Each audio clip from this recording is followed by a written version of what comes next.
Čau, mani sauc Jānis Lamberts. Ar driftu nodarbojos jau kopš tā laika, kad drifts ir ienācis Latvijā.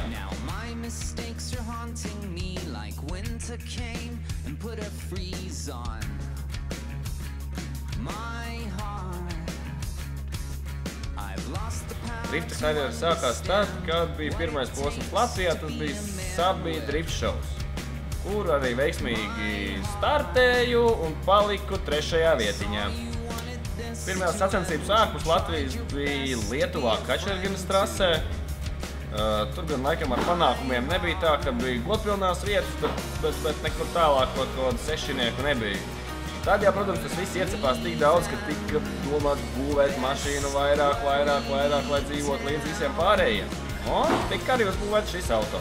Šī mašīna ir izcelsme no Anglijas. Stūri gan viņai bija barvišķākā sākumā, tagad ir pārnesta tā kā tajā pusē, kur man ierastāks. M3 modelīts dzinējs gan ir no jaunākas paaudzes M3 BMW, kam vēlāk tika pielikta arī turbīna. Kopsumā mums viņš izgriež 530 zirgspēkus, kas ir tāds iesākums, varētu teikt, normālai braukšanai pro klasē. Un griezes momentu nezinu, bet kaut kur ap 600 varētu būt Newtoni.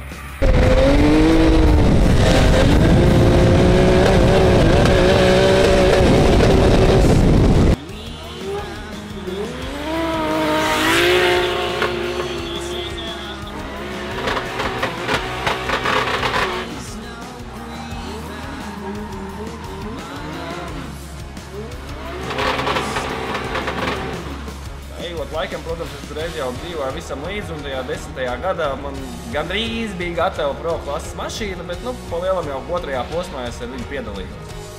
Un tieši tajā pašā 10. gadā arī ieguvu pirmo vietu pro drifta čempionātā komandu ieskaitu. Mēs tolaik startējām kopā ar manu kolēģi Robertu Rodi.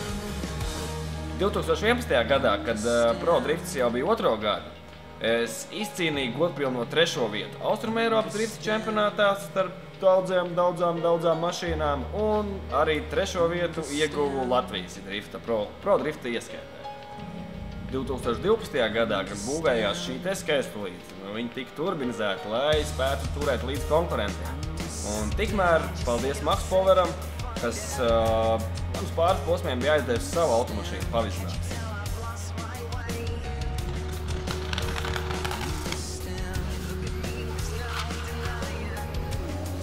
2013. gads, kad man vairs nebija tik varbūt veiksmīgs, neveiksmīgs, jo es praktiski nevienu posmu nebraucu, finansiāli apsvērumu dēļ. Pašlaik ir liela cerība, ka starp labie darbi.lv spēšu iegūt nelielu finansējumu 2014. gada sezonai, un tad arī es varēšu uz Latvijas posmus nobraukt.